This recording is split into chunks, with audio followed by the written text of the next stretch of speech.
అందరికీ నమస్కారం. నా పేరు డాక్టర్ నోయల్. నేను urologist and andrologist. Ongole Joy హాస్పిటల్లో కన్సల్టెంట్గా వర్క్ చేస్తున్నాను. ఈరోజు మేల్ ఇన్ఫర్టిలిటీ గురించి నేను మాట్లాడుతున్నాను. ఇన్ఫర్టిలిటీ ప్రస్తుతం చాలా కామన్ ప్రాబ్లంగా ఉంది.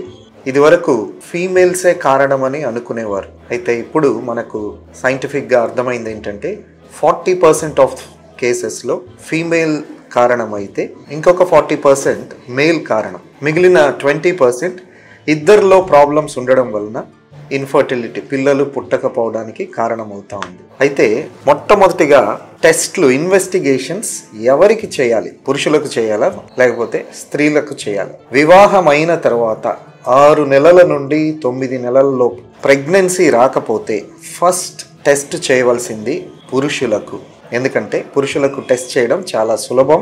ఒక్కసారి పురుషులలో ప్రాబ్లం లేదు అని మనం నిర్ధారించిన తర్వాత స్త్రీలకు టెస్ట్లు చేయాలి. ఎందుకంటే స్త్రీలకు చాలా టెస్ట్లు చేయాలి, చాలా టైం కూడా పడుతుంది.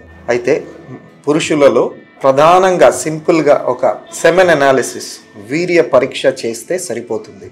అయితే ఈ రోజుల్లో మనం చూస్తే ఎక్కువగా ఎక్కడ చూసినా స్త్రీలకు ఎక్కువగా టెస్టులు చేసేస్తూ ఉన్నారు. అన్ని టెస్టులు చేసి 1 సంవత్సరం 2 సంవత్సరాలు అయితే కూడా పురుషులకు మాత్రం ఏమి టెస్టులు చేయట్లేదు. చివరకు 2-3 సంవత్సరాలు అయిన తర్వాత టెస్టులు చేసినప్పుడు మగవారిలో కణాలు లేకపోవటం, లేకపోతే కణాలు అతి తక్కువగా ఉండడం గమనిస్తూ ఉన్నాం. కాబట్టి మొట్టమొదటిగా వివాహం అయిన తర్వాత ప్రెగ్నెన్సీ కోసం ట్రై చేస్తూ రానప్పుడు మొట్టమొదటగా టెస్ట్ చేయవలసింది పురుషులకు. సెమెన్ అనాలిసిస్ సింపుల్గా టెస్ట్ చేయొచ్చు.